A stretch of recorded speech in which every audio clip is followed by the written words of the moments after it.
Olá, muito boa tarde. Há mensagens que marcam as semanas que antecedem o Natal. Não é apenas o ambiente destes dias que é específico, com ruas e montras a sugerir um dia ímpar em todo o ano. Em causa está, sobretudo, o tema da espera, da esperança num tempo novo.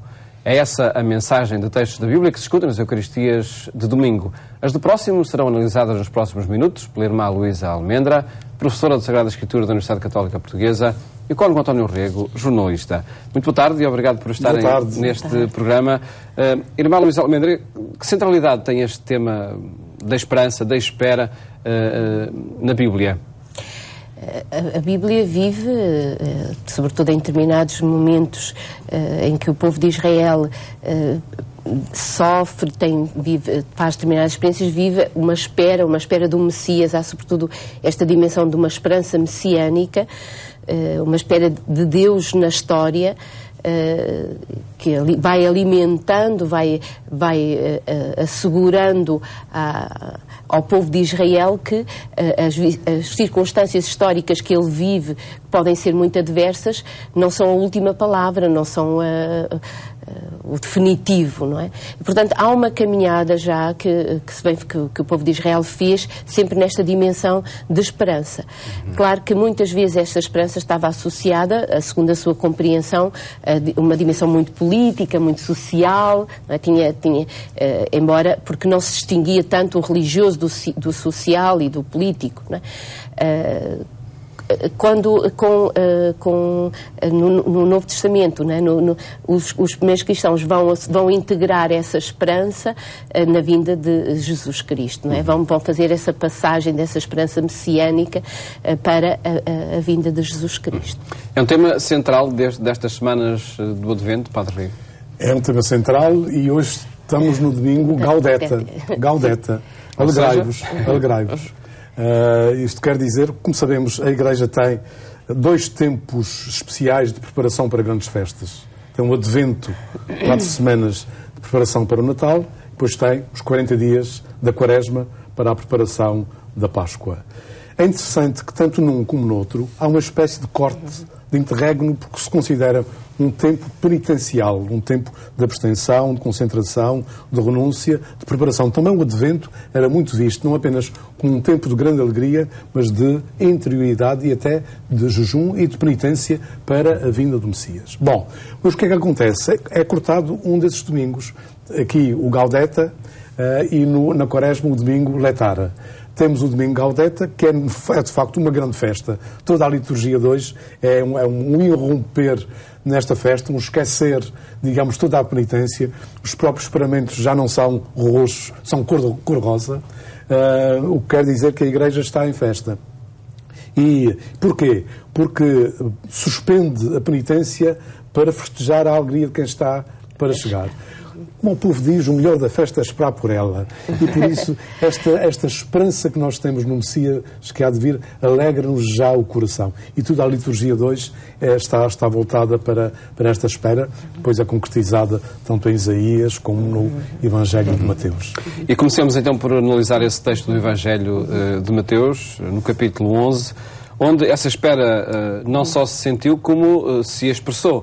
Neste caso aqui é diante de João Batista que se pergunta declaradamente: és tu aquele que há de vir ou devemos esperar outro? Não é? Porque João vivia essa esperança que Israel tinha, de uma esperança do Messias que viria restaurar, não é? Que os discípulos perguntam a José: agora que vais restaurar o reino de Israel? Portanto, essa espera muito política e social do Messias que viria restabelecer as dimensões políticas e sociais que Israel tinha tido no seu auge, não é? Do tempo do rei Davi.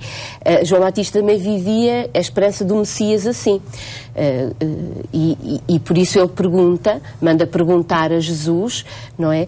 Se ele interroga-se perante a ação e a palavra de Jesus: és tu aquele que devemos esperar ou devemos esperar outro, não é? E é muito interessante que Jesus não diz sou eu, ou sim ou não, não é? Mas vai dizer a sua ação. O que é que acontece? A resposta dele, portanto, Jesus vai de certa maneira dizer, ele realiza as profecias, a sua ação realiza aquilo que era anunciado também para o Messias, não é? Ele diz, e de contar a João o que vedes e ouvis. Portanto, e então é pela ação de Jesus que que Jesus se afirma como Messias, não é? E então os cegos veem, os coxos andam, os leprosos são curados, os surdos ouvem e os mortos ressuscitam e a boa nova é anunciada aos pobres. Portanto, há aqui um agir de Jesus que realiza não só as profecias, mas realiza esta vinda do Messias, esta vinda tão esperada à história, de Deus à história. Numa segunda parte do texto, depois Jesus já não está tão centrada na pessoa de Jesus como Messias, mas na pessoa de João Batista, não é? E Jesus, através de uma série de perguntas, não é? Vai interrogar aqueles que o ouvem, o que é que fostes ver ao deserto, quem é que eles consideram que é João, não é? O texto está muito subcarregado no verbo ver, não é? Há aqui um verbo ver muito interessante. Então, o que fostes ver, não é? Então, quem é João Batista? O que é que vocês veem em João Batista, não é? E, portanto, ele não é um simples pregador. Realmente houve muitos pregadores antes de João Batista. João Batista também prega, mas ele é mais do que um pregador, é um profeta, diz o texto. E isto é muito interessante. Jesus realiza as profecias. João Batista é um profeta, mas é mais do que um profeta, porque os profetas tinham por missão de prescrutar, não é, o agir de Deus na história. João a sua missão não é só de denúncia ou de anúncio, como era dos profetas, mas é mesmo de afirmar a vinda de Deus à história na pessoa de Jesus Cristo. Portanto, ele é mais do que um profeta, porque ele vai dar esse mais, não se limita a anunciar ou a denunciar a ação de Israel, perversa de Israel, ou a anunciar que Deus vai castigar Israel. Não, ele anuncia a vinda de Deus à história, que é a pessoa de Jesus Cristo, e nisto ele é um mais de qualquer profeta. Padre Rego, aqui neste texto, e há pouco a irmã referia precisamente essa centralidade do verbo ver, é isso que, tanto naquele tempo como nos tempos de hoje, se procura, é ver onde está o Salvador, quem é o Salvador. Vinde e vede, diria o Senhor mais tarde.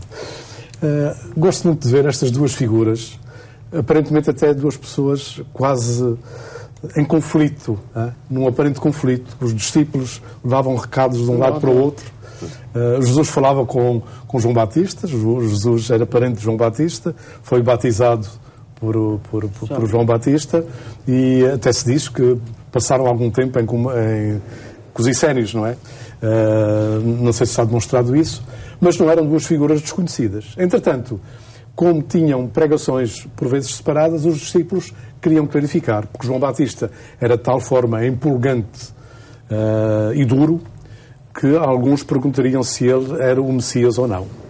E é estas dúvidas entre os discípulos que acabam por gerar este diálogo que nós estamos a ver. Agora, os sinais que Jesus apresenta, a sua carta de identidade, é o que ele faz.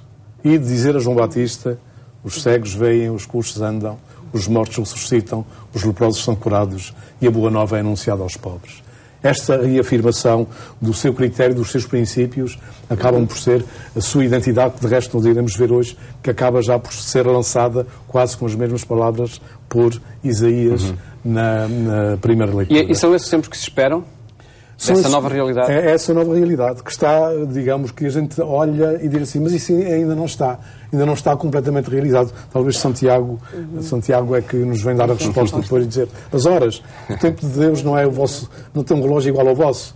Deus tem o seu tempo de redenção e por isso mesmo este curso da história com a redenção, com a vinda de Jesus, com estes sinais, e é também o que vós fizerdes. Aqueles que fordes capazes de curar, que fordes capazes também de ajudar os pobres. Portanto, remete também para a própria comunidade, e não apenas para Jesus, mas à comunidade como prolongamento dele para esse sinal. Agora, a figura de João, de facto, a gente vê, Jesus apresenta-o como um homem despojado, um homem livre, um homem que não se deixa levar pelos ventos da circunstância, íntegro, o maior entre os nascidos de mulher, diz Jesus.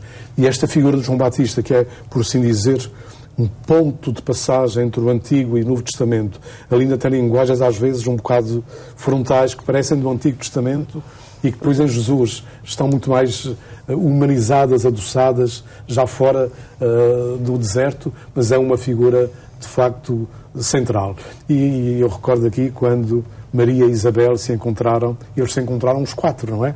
Maria, Isabel, João e Jesus, naquele diálogo admirável que gerou o Magnificat. Portanto, há um sinal claro de Deus na figura deste homem e penso que é uma lição para hoje, para os anunciadores da Boa Nova. A coragem, a liberdade, a independência total. E se foi custar-lhe a própria vida, como nós sabemos. Mas João Batista era esta figura e por isso foi assim exaltada por Jesus. E por isso se diz também neste texto, irmã Luís Almeida, que entre os filhos de mulher não apareceu ninguém maior do que João Batista, mas ele é o menor no reino dos céus. Ele é o maior dos profetas, porque é ele que faz este anúncio da pessoa de Jesus. Mas no seguimento de Jesus, não é? Aqueles que, no contexto que entram no reino pelo seguimento de Jesus, tornam-se maiores do que João Batista. E esse tempo novo também é a espera que o Natal quer anunciar, não é? Isto que Jesus quer dizer. Mas entre vós e João Batista há uma diferença, porque o vosso anúncio já é parte de uma experiência e de uma relação com a pessoa de Jesus, não é? É um tempo novo e num tempo novo. Passamos ao texto da primeira leitura de Isaías, no capítulo 35. O texto da primeira leitura é, de certa maneira, a base, não é? É a base de inspiração deste texto de Mateus, da ação de Jesus. O texto tem um contexto histórico em que Israel vivia, estava em circunstâncias de catástrofe, de exílio, de desânimo, de muitas aflições, e o profeta quer transmitir, os verbos estão no futuro, não é? Transmitir a certeza de que Deus não abandonou a história, Deus vem à história, Deus continua na história, e então esta presença de Deus na história, ele diz, começa por fazer um convite, a partir desta certeza, um convite cosmológico, não é? Alegre-se o deserto, o descampado, o rejubil, tudo se alegra, a criação inteira se alegre com esta certeza de que Deus há de vir à história. E então verão a glória, e que aparecem os verbos no futuro, verão, não é? Há aqui um futuro que é anunciado, verão a glória do Senhor, não é? Abrir-se-ão os olhos dos cegos, desimpedirão os ouvidos dos surdos, e haverá até um exagero, porque o coxo não só andará, como diz no texto do Evangelho, mas saltará, não é? O mudo não só falará, como até cantará de alegria. Portanto, há aqui neste anúncio do profeta, a abundância, este exagero de Deus na história. Deus, quando vier à história, a humanidade rejubilará, e no seu júbilo tudo exaltará. Não é o simples, uma cura simples, mas é uma plenitude, é uma plenitude. E é isto que o texto de Isaías, de certa maneira, não é, já preanuncia. Jesus agora dirá, pois isto está-se a realizar. Os cegos andam, nós temos os verbos já no presente. Os cegos veem, os coxos andam, os mudos falam. É? Isto que se anunciava em Isaías. Paulo António Rega, é esta unidade entre textos que são tão distantes na história que faz a força da mensagem cristã?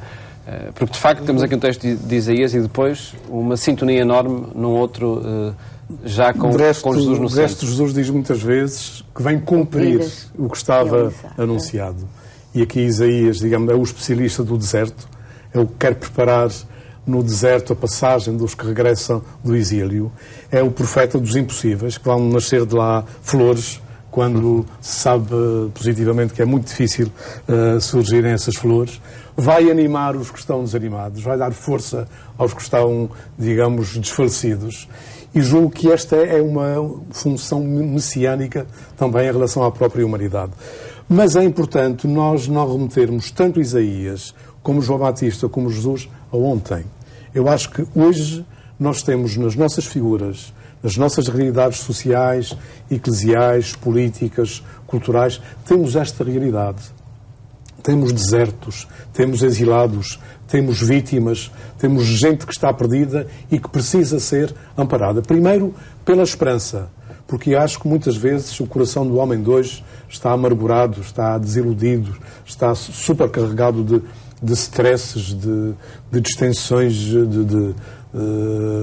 psicológicas, de desconcertos, de faltas do horizonte, e penso que esta palavra de Isaías, esta palavra de Jesus e de João Batista estão exatamente para nos reanimar na nossa viagem nos nossos desertos.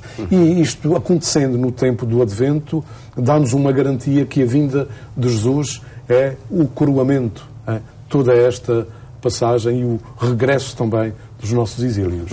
Experimenta-se hoje, como naquele tempo, esta certeza, Ele próprio vem salvar-nos?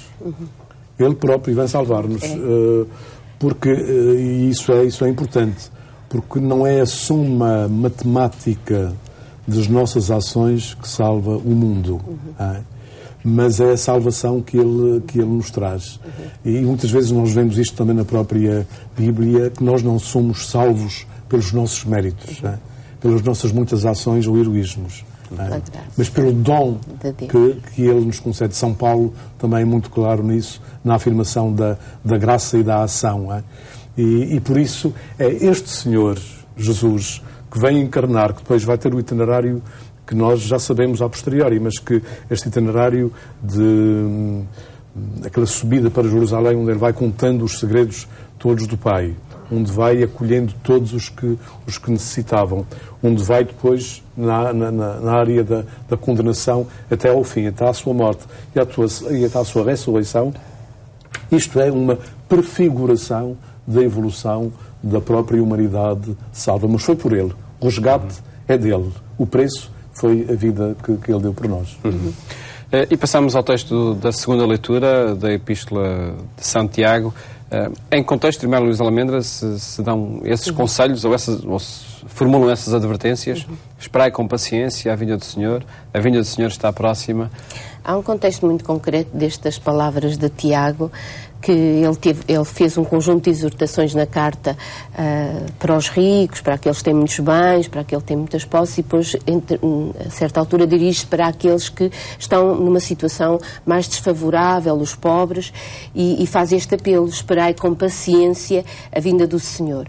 Claro que neste conjunto aqui destes textos ressalta este apelo a esperar, não é? Da espera e da espera paciente, isto é, não é passiva, mas é uma espera ativa da certeza de que Deus não está ausente da história, porque também já com a primeira leitura e no Evangelho há sempre nós podemos numa concretização, numa vivência real das circunstâncias históricas, viver entre os dois polos, ou um pessimismo derrotista, ou também um otimismo alienante. E não é isso que os textos nos propõem. Os textos o que propõem, a única certeza é esta, é que Deus vem, Ele está aí, Deus vem à história, Deus está na história, Deus não se ausentou da história. E então o apelo que é feito é ser pacientes, não é? Fortalecer o coração, mas para quê? Para não usar das mesmas estratégias ou da mesma violência que era usada para com eles. Então, este esperar Deus na história, muitas vezes passa por uma atitude profundamente ativa, não é passiva, mas é uma atitude profundamente de fé, não é? De quem espera de que seja Deus também, com a força de Deus, a transformar a história e a transformar o coração humano. Não somos nós, também só a nossa ação que transforma tudo. Então é esse apelo de que, tendo como modelo os sofrimentos, não é? E a paciência de Cristo. Padre António Rego, naquela circunstância que há pouco referi também, que os relógios podem ser diferentes, não é? Exato. Este Santiago não parece o mesmo do que falou contra os ricos. E agora, ricos, chorai. As vossas riquezas vão cair sobre vós pelas injustiças, pelas opressões que fizeste aos operários. E, a seguir, vem esta carta assim muito mansinha. E, no fundo, eu não estou a brincar, eu acho que são as duas dimensões que são complementares, a da justiça e a do amor. Por isso, a eficácia quanto à justiça, quanto a justiça humana também, ser feita no trabalho, na remuneração, nos direitos das pessoas, nos que estão mais esquecidos, essa justiça deve ser feita. E é este mesmo Santiago depois diz que, todavia, é preciso saber usar o tempo. O tempo. Saber usar os dons interiores também e não apenas uma justiça técnica. E nós, os cristãos, temos traduzido isto talvez pela palavra genérica caridade, que é uma forma complementar da justiça e inspiradora da própria justiça. Por isso é que vejo este Santiago, que eu recordo, foi quase proibido de se ler em Portugal. Era uma carta revolucionária, porque podia revoltar os operários, podia fazer uma insurreição de caráter social. Eu lembro-me, no nosso país, esta carta ser lida e, sobretudo, comentada com muito jeitinho, para não ser cortada, nem ser criticada pelas autoridades, não é? E, por isso, isto diz da clareza com que ele foi, mas também da complementaridade que ele dá a esse discurso na carta de hoje. E que este Messias, no fundo, vem desenvolver esta potencialidade que existe em nós. Agradeço por terem estado aqui neste programa. Muito obrigado. Um programa onde quisemos descobrir as mensagens e os desafios que os textos da Bíblia sugerem para este tempo do Advento.